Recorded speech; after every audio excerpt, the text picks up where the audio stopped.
아멘. 여러분, 하나님의 은혜로 2024년 한 해를 우리가 잘 지내왔고요.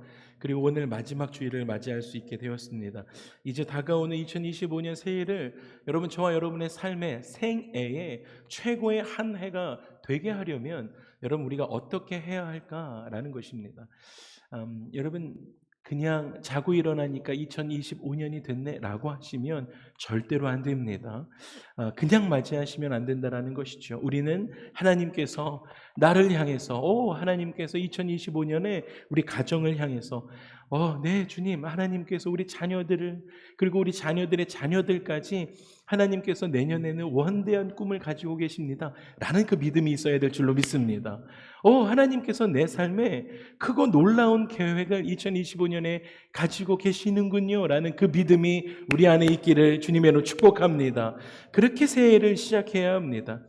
여러분, 2024년 정말 빨리 흘러가지 않았습니까?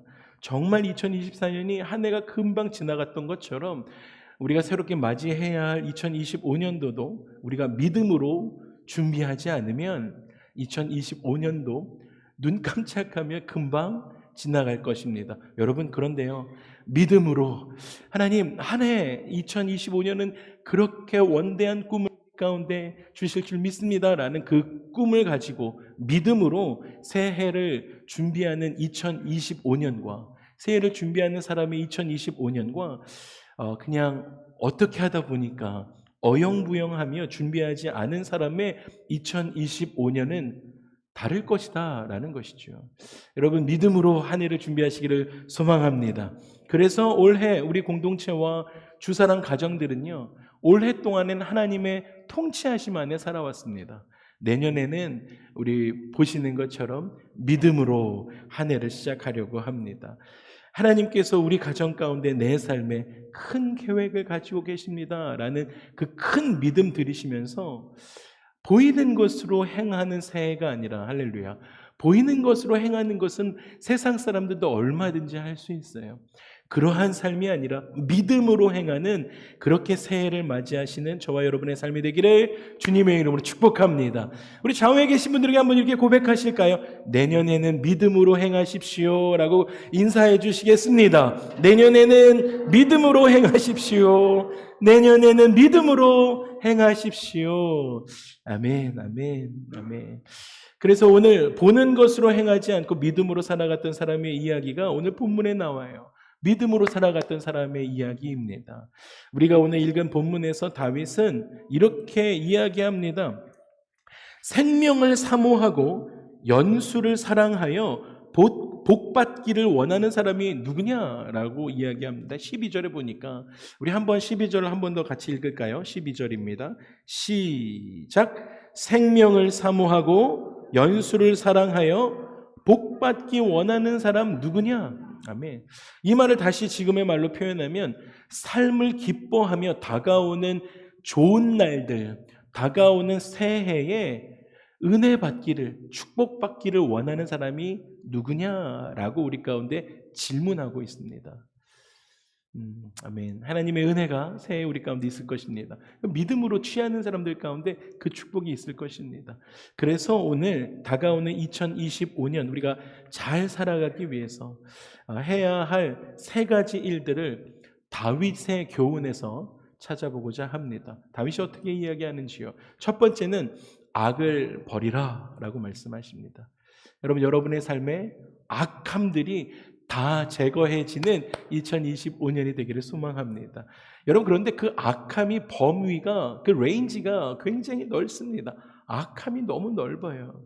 그런데 그 중에 가장 큰 악은 하나님을 떠나서 믿음을 저버리고 우상 숭배하는 것입니다. 계시록에서도 계속 이야기했던 것처럼 하나님은요, 우상 숭배하는 것을 가장 싫어하십니다. 또한 사사기 3장에 보면 이스라엘 자손이 여호와의 목전에서 악을 행했다라고 이야기합니다. 그러면서 여호와의 목전에서 악을 행하며 무엇을 했습니까? 바알과 아세라 신들을 섬겼다라고 고백합니다. 여러분, 여호와의 목전에서 우상을 섬긴 그 악함에 대해서 이야기합니다. 우리는 그 우상에 대해서, 그 악함에 대해서 버려야 합니다. 그리고 하나님의 명령을 지키지 않는 것, 이것을 버려야 합니다. 느헤미야 1장에 보면 주를 향하여 크게 악을 행하여, 느헤미야에서 악을 행했는데요. 그 악이 무엇이냐면 주께서 주의 종 모세에게 명령하신 계명과 율례와 규례를 지키지 않았다. 여러분, 이것이 악한 것이다 라고 이야기합니다. 우상 숭배하는 악함을 버려야 한다. 그리고 우리 안에 하나님께서 명령하신 것을 지키지 않는 행위도 버려야 한다 라고 말씀하십니다. 이것이 악한 것이다라는 것입니다. 여러분, 그 다음에 또한 악함에 대해서 이야기할 때 이웃을 향하여 악을 행하는 것입니다. 시편 10장에 보면 이렇게 이야기합니다. 악한 자가 교만하여, 악한 자와 교만함은 동일시됩니다. 교만한 사람은 악한 사람입니다. 그런데 이렇게 교만한 사람이 어떤 악을 하는가 하니까 가련한 자를 심히 압박하고 괴롭힌다라고 말씀하고 계십니다. 여러분, 이웃을 향해서 악을 행하는 건 우리 안에 끊어버려야 합니다. 내 안에 이웃을 향해서 그렇게 악한 행위를 하지 않았는데요. 아니요. 여러분, 우리가요, 이웃들을 향해서 상처를 입히고 피해를 주는 것, 악이 되어집니다. 그리고 이웃을 향하여 험담하는 것, 이것 악한 것입니다. 이웃을 향하여 험담하고 이웃을 향하여 중상모략하는 것들, 이것들 모두 악에 속한 것들입니다. 우리가 이것 버려야 한다는 것이죠. 그런데 여러분, 그냥 이렇게 보여지는 표면적으로 우상 숭배하는 것, 하나님의 명령을 내가 거역하는 것 악한 것이군요. 이웃을 향해서 내가 중상모략하는 것 악한 것이군요. 여기서 그치는 것이 아닙니다. 악함은요, 레인지가 넓다고 말씀드렸잖아요. 여러분, 성경이 말하는 악함에는 무가치함, 쓸모없음도 포함이 됩니다. 이것들도 악한 것입니다. 무가치하고 쓸모없는 것이 왜 악하죠? 왜냐면요, 하나님이 처음 만드실 때 오리지널 플랜 안에는 우리를 쓸모없이 만들지 않으셨기 때문입니다. 여러분, 우리는 하나님의 아름다운 신묘막측하게 하나님의 계획대로 만들어졌음을 믿습니다. 그런데요, 하나님의 창조하심의 그 목적에서 벗어나는 것, 내가 나를 스스로 나는 무가치하다, 나는 쓸모없다라고 이야기하는 것 자체, 또는 무가치적으로 살아가고 쓸모없음으로 살아가는 것 자체도 하나님의 형상과 모양대로 창조하셨던 그 가치에서 벗어나기 시작할 때, 우리의 삶이 그렇게 살아가기 시작할 때 하나님 보시기에 그 상태는 어떤 상태입니까? 악한 상태가 되어진다라는 것입니다. 무가치하고 게으르고, 그리고 여러분의 삶에 쓸모없다라고 생각하며 살아가는 것도 하나님께서는 애통하시며 그것이 악한 것이다 라고 이야기하십니다. 여러분, 다시 한번 말씀드립니다. 여러분, 굳이 내가 우상 숭배하지 않거나 내가 하나님의 명령을 무시하지 않고 살아도요, 다른 사람들에게 내가 상처 주지 않고 살았어요 라고 하더라도요, 그 사람이 무가치하고 쓸모없는 생각을 하면서 그렇게 무가치하고 쓸모없는 말들을 내뱉으면서 행동하기 시작하면, 하나님께서 주신 날들을 그렇게 허송세월하기 시작한다라고 한다면 그것도 하나님 앞에서 커다란 악이 된다라는 것입니다. 사랑하는 주사랑 가족 여러분, 우리가 새해를 맞으면서 우리는 우리 내면 안에 쌓여있는 그 쓸모없고 무가치한 것들을 다 내다버려야 할 줄로 믿습니다. 계속해서 악을 버리고 2025년을 맞이해야 할 텐데요, 어떤 악함을 또 버려야 할까요? 그 악함 중에는 후회와 원망도 있습니다. 후회와 원망을 여러분들 안에 버리셔야 해요. 후회하는 것 버려야 합니다. 여러분, 후회는 자기 자신을 질책하는 감정입니다. 후회는 내가 왜 그랬을까 하면서 나를 억누르는 감정입니다. 그런데 원망은 또 어떻습니까? 원망은요, 자기 자신을 향한 것이 아니라 어떤 잘못된 일에 대해서 다른 사람을 탓하는, 다른 사람에게 돌리는 그 원인을, 그 자세가 원망입니다. 그래서 이 두 가지는 무거운 감정입니다. 후회하는 것, 원망하는 것, 내 자신을 계속 프레셔를 주면서 후회하고 다른 사람들을 탓하면서 원망하는 것은 이 감정 자체가 굉장히 무거운 것입니다. 그런데요, 기쁨 그리고 슬픔, 이것은 무거운 감정은 아닙니다. 기쁨은 당연하죠. 기쁩니다. 우리 삶에 기뻐요. 그래서 그것이 나에게 에너지가 되어집니다. 슬픔, 슬픔 무거운 감정 아닐까요? 아니에요. 슬픔, 내가 슬프다라고 정직하게 인정하기 시작하고 그 슬픔을 직면하는 사람은, 그대로 내 슬픔을 받아들이는 사람은요, 그 슬픔 자체를 치료해주는 감정이 되어지기 때문에 여러분, 슬픔은 무거운 감정이 아니에요. 정직한 감정입니다. 그래서 기쁨, 정직한 감정, 슬픔, 이 정직한 감정은 우리에게 에너지를 주는 가벼운 감정이 되어집니다. 그런데요, 후회와 원망이라는 감정은요, 우리 가운데 치료를 주지 않습니다.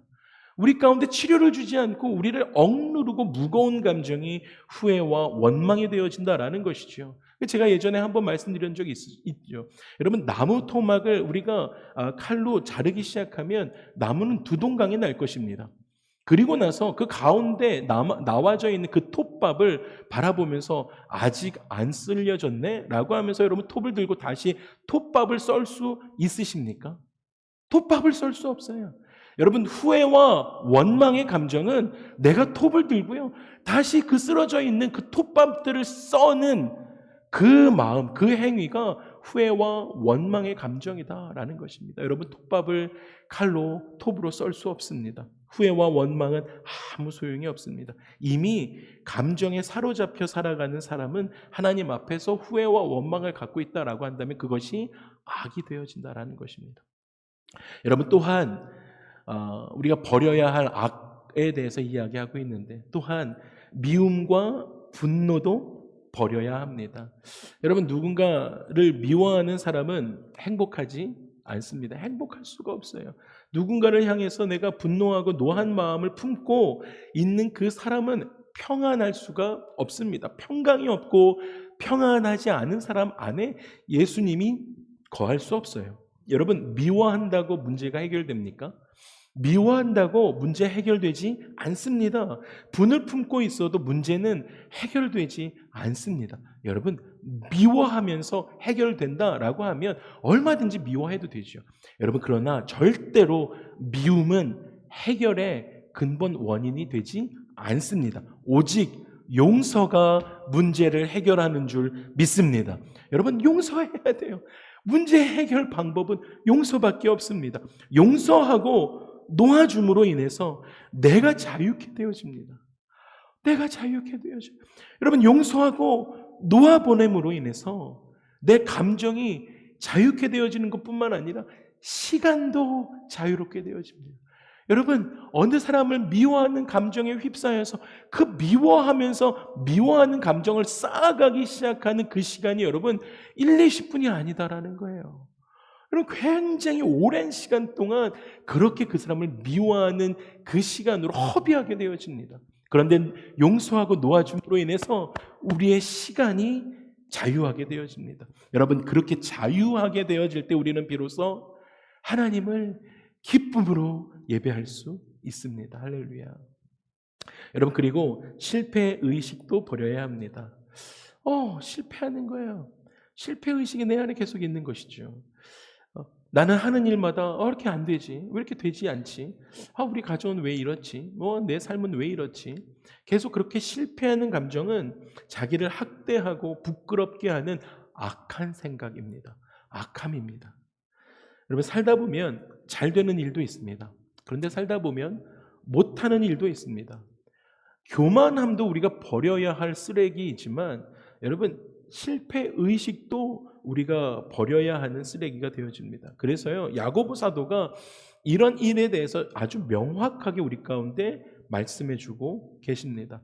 야고보 사도는 이렇게 이야기해요. 너희 중에 고난당하는 자가 있느냐? 너희 중에 실패하는 자가 있느냐? 너희 중에 어려움을 당하는 자가 있느냐? 그럴 때 그는 기도해라 라고 말씀하십니다. 그리고 거기서 야고보 사도는 그치는 것이 아니라 너희 중에 즐거운 일이 있는가? 너희 중에 성공해서 행복한 사람이 있는가? 그러면 찬송해라 라고 말씀해 주고 계십니다. 여러분, 실패 의식에 사로잡혀서 살아가는 인생이 아니라 그렇게 나를 학대하고 나를 부끄럽게 여기며 살아가는 그런 악한 인생이 아니라 여러분, 그럴 때, 고난당할 때, 실패할 때 기도해야 될 줄로 믿습니다.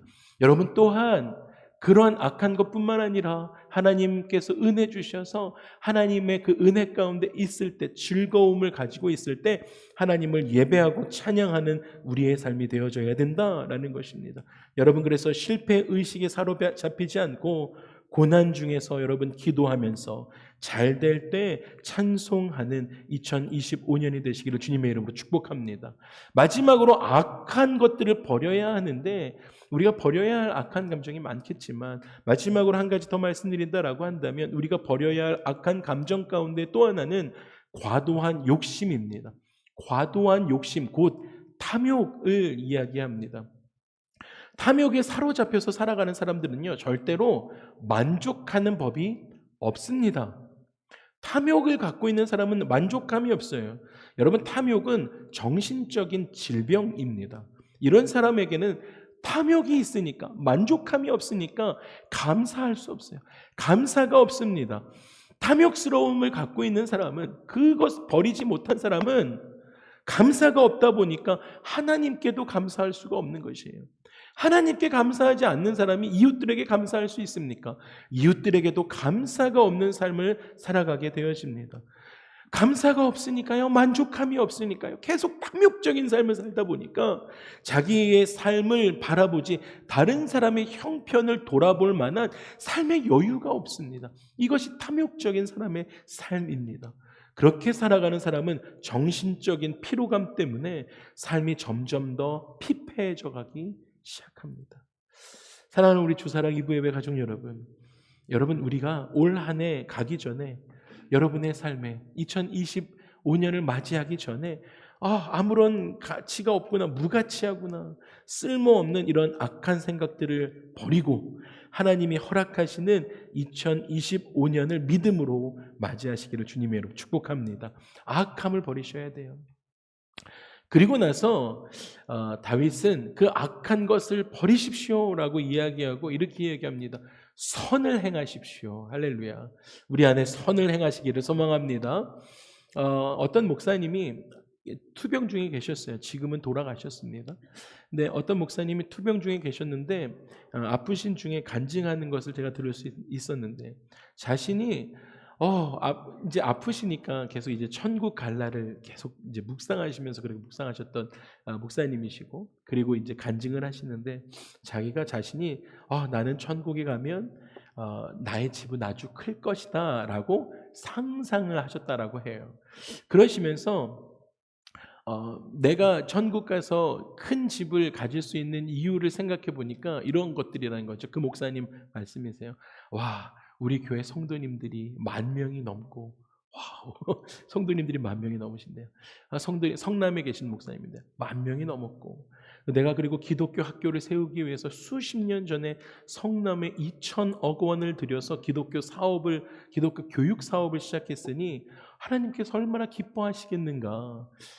내가 이제 곧 천국에 가면 집이 클 것이다 라고 생각을 하셨다라는 거예요. 그런데 어느 날 투병 중에 실제로 꿈에 천국에 가게 되신 거예요. 그래서 이제 방문하신 거예요, 잠깐. 했는데 이제 천사가 그 목사님을 데리고 집집마다 이제 투어를 시켜준 거예요, 천국에. 그랬더니 집이 크고 작음의 문제가 아니라 그 집마다 방문할 때마다 평강들이 넘치다라는 것이에요.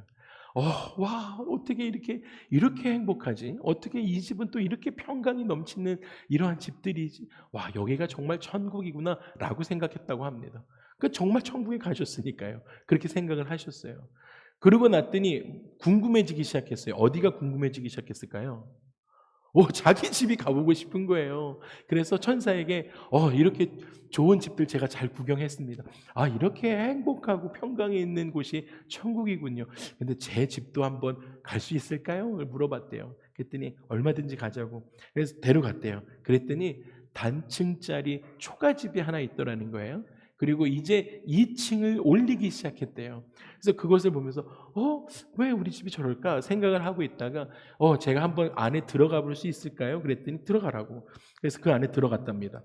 그랬더니 그 안에 상장이 하나 걸려 있는데 그 상장의 내용이 목사님이 중학교 때 한겨울에 길을 가는데 노숙인 아저씨가 추위에 떨고 있는 모습을 보면서 자기가 입고 있던 파카를 벗어서 그 아저씨를 입혀주고 집으로 돌아왔는데 그게 그 천국의 집에 상장으로 걸려 있었다라는 것입니다. 여러분, 우리는 선을 행하며 살아가야 될 줄로 믿습니다. 마태복음 25장에요 40절에 이렇게 말씀하세요. 지극히 작은 자 하나에게 한 것이 곧 나에게 한 것이다 라고 예수님 말씀하세요. 뭐라고요? 지극히 작은 자에게 한 것이 나에게 행한 것이다 라고 예수님 말씀해주고 계십니다. 여러분, 우리 이웃들에게 예수님의 마음으로 선을 행하는 것은 곧 예수님을 섬기는 것이 되어진다라는 것입니다. 여러분, 선을 행하며 살아가십시오. 여러분, 의에서 악한 말이 나오는 것이에요. 여러분 마음 안에 어떠한 것 갖고 계십니까? 악의 갖고 계시면요, 이것을 계속 갖고 계시면 입으로 표현될 때 악한 말이 나옵니다. 여러분, 말에서 끝나지 않습니다. 이것이 계속 더 지나가면 악한 행동으로 이어지게 됩니다. 그런데 여러분, 선의를 갖고 있는 사람은요, 계속 선한 말이 나오는 것이에요. 입에서 선한 말이 나오고 선한 행동이 뒤따라오게 되어집니다. 그래서 예수님께서도 어거지로 억지소리하는 바리새인들에게 이렇게 말씀하셨잖아요. 마태복음 12장에 선한 사람은 그 쌓은 선에서 선한 것을 내고 악한 사람은 그 쌓은 악에서 악한 것을 내느니라 라고 말씀하십니다. 여러분은 이웃을 향해서 어떤 마음을 쌓아가고 계십니까? 여러분, 선도 악도 시간이 지나면서 어떻게 됩니까? 쌓여져 가는 것입니다. 여러분의 삶에 선을 쌓는가 악을 쌓는가라는 것이죠. 우리는 2024년을 살아오면서 선을 쌓아왔는가 악을 쌓아왔는가 하는 것입니다. 지극히 작은 자들에게 여러분 선을 베풀며 2025년도에요 천국의 상장을 하나씩 하나씩 쌓아가시는 저와 여러분의 삶이 되기를 주님의 이름으로 축복합니다. 여러분, 예수님이 그래서 세상에 오셨을 때 예수님의 행보, 예수님의 삶은 어떠하셨을까라는 것이죠. 예수님의 삶은 성경이 증언하기를 예수님의 삶은 다 선한 일이었다라고 선포합니다. 사도행전 10장 38절 보니까 이렇게 말씀하세요. 그가 두루 다니시며 선한 일을 행하시고 마귀에게 눌린 모든 사람들을 고치셨으니 그 선한 일들은 하나님이 함께 하셨음이라 라고 말씀하십니다. 여러분, 저와 여러분의 삶에 하나님이 함께 하시기를 주님의 이름으로 축복합니다. 왜냐하면요, 성경이 말씀하실 때 예수 그리스도의 모든 삶이 선한 것이었는데 하나님이 함께 하셨기 때문이다라고 말씀하세요. 하나님이 함께 하셨기 때문에 예수님의 모든 삶이 선했던 것처럼 저와 여러분의 삶에 하나님이 함께 하심으로 말미암아 선함이 쌓여져 가는 우리 주사랑교회 모든 성도님들의 삶이 되기를 주님의 이름으로 축복합니다. 다윗은 세 번째로 이야기할 때 화평을 찾아 따르라 라고 하였습니다. 화평을 찾으라는 것입니다. 여러분, 우리가 첫 번째 다윗은 악을 버리십시오. 그래서 악의 레인지가 많았고 그 많은 악함들을 우리가 다시 한번 살펴보았습니다. 그리고 그 버렸습니다. 그리고 그 버린 것 안에 우리는 선함을 쌓아가며 살아가야 합니다. 그냥 버린 채로 비워두시면 안 되는 것이죠. 내 안에 악한 것들을 버렸다면 우리 안에 선한 것으로 쌓아가야 합니다. 그런데 그렇게 선한 것을 쌓아가는 사람은 화평을 추구하기 마련입니다. 내 안에 선한 것들이 쌓여져 갔기 때문에 이제 우리가 추구해야 할 것은 화평을 추구하는 것이죠. 이런 화평은 여러분 선악을 구별하지 않은 채 그냥 우리 다 같이 하나 되십시다. 선악을 구별하지 않은 채 우리 다 같이 종교 대통합을 이룹시다 라고 하는 것이 선함이 아니다라는 거예요. 그것이 화평이 아니다라는 것입니다. 여러분, 화평은요 오직 선한 일로 화평해야 합니다. 선한 것으로 화평해야 합니다. 악한 것으로 손잡고 동그라미를 그렸다고 그것이 화평이 되지 않습니다. 그것은 악한 사람들끼리 연합했다고 와 우리는 하나 되었어 이것이 선한 것이지 하는 것이 아니다라는 거예요. 그 세상에 그 거짓에 속지 말아야 합니다. 여러분 오직 선한 일로 화평을 이루어야 합니다. 여러분 화평을 찾아 따르라 라고 오늘 성경은 말씀해 주고 계세요. 화평을 찾으시고 그것을 따라라 라는 것은요 그냥 저기에 화평이 있구나 라고 생각하는 것에서 그치는 것이 아니라 우리의 삶을 계속해서 화평을 추구해 나가라 라는 말씀이 되어진다라는 것입니다. 멈추면 안 됩니다. 계속 우리의 삶의 화평을 추구하셔야 합니다. 여러분 우리가 새해 이런 목표를 세우셨으면 좋겠어요. 나는 선한 목적을 가진 모든 일에 나는 내 이웃들과 화평을 추구하리라 라고 고백하셔야 됩니다. 그럼 다시 한번요. 여러분 내년에는요 하나님의 선한 열매가 나오는 하나님의 선한 일에 나는 내 이웃들과 화평을 추구하리라. 내가 브로큰 되어지는 그 삶이 되어지는 것이 아니라 피스메이커의 삶을 내가 살겠다라고 고백하는 거예요. 선한 목적이 있는 모든 일에 나는 이웃들과 화평하겠다. 여러분 왜냐면요 하나님께서 그렇게 명령하셨고 하나님의 뜻이 거기에 있기 때문입니다. 마태복음 5장에 이렇게 말씀하세요. 화평하게 하는 자는 복이 있다. 할렐루야. 화평하게 하는 자는 악을 버리고 선을 행하며 화평하게 하는 자는 성경이 복이 있다라고 말씀하십니다. 그리고 그들이 하나님의 아들이다라고 말씀하세요.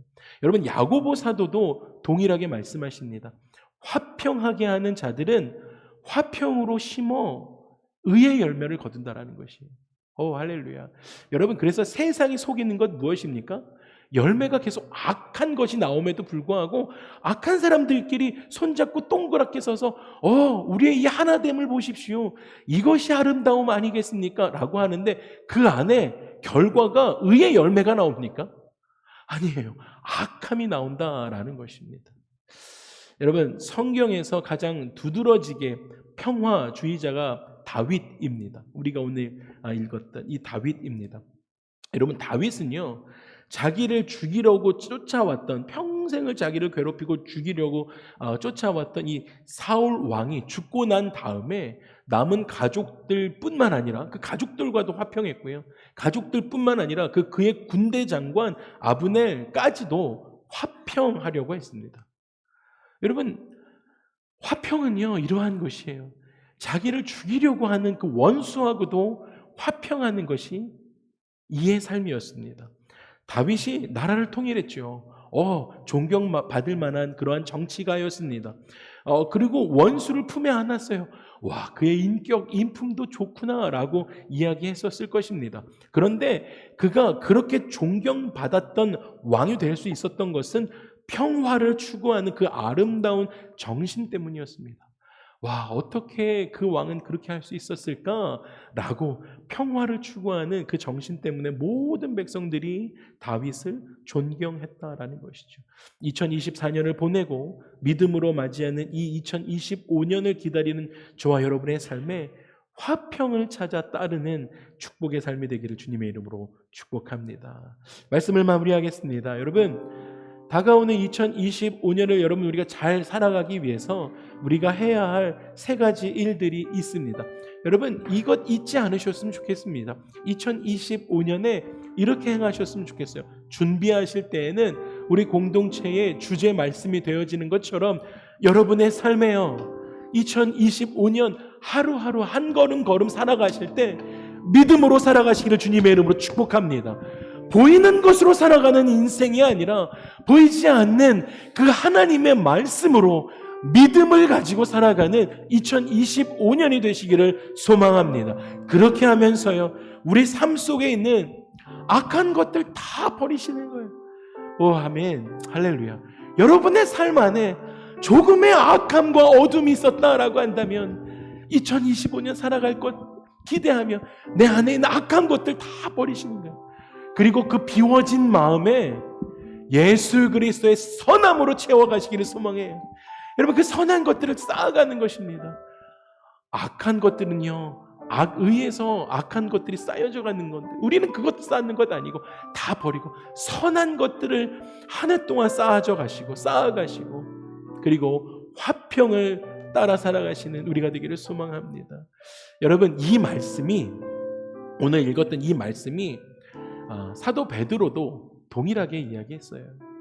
그런데 사도 베드로도 자기가 썼던 그 첫 번째 편지에서 이 문자 그대로 이 말씀을 인용했는데 이 인용 구절 앞에 베드로가 한 말이 있었습니다.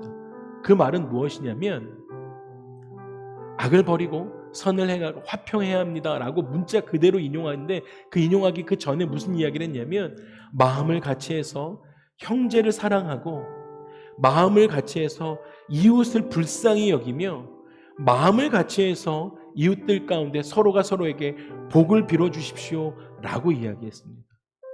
여러분, 사도 베드로가 이야기한 것이 이것이었어요. 사도 베드로가 오늘 나눈 악을 버리고 선을 행하며 화평을 추구하는 이 일은 곧 형제를 사랑하고 복을 비는 구체적인 삶이었다라는 것입니다.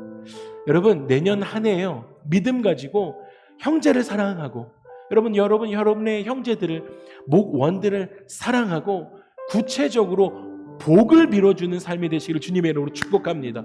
그것이 오늘 다윗이 그리고 그것이 오늘 베드로가 우리 가운데 요구하고 있는 믿음의 삶이 되어지기 때문입니다. 할렐루야. 우리 좌우에 계신 분들에게 다시 한번 사랑합니다, 축복합니다, 좀 그렇게 마음을 담아서 고백해 주시겠어요? 마음을 담아서 사랑합니다, 축복합니다. 아멘. 사랑합니다, 축복합니다. 아멘, 아멘, 아멘, 아멘. 여러분, 우리가 그럼 내년에 계속 이렇게 고백할 때는요, 이 안에 무엇이 담겨져 있어요? 악을 버리고요, 여러분의 한 해 동안 나는 선을 행하고요, 그리고 평화를 추구하는 그 삶이 우리의 삶에 있다라는 것입니다. 그러한 공동체가 되기를 소망합니다. 우리 함께 일어나셔서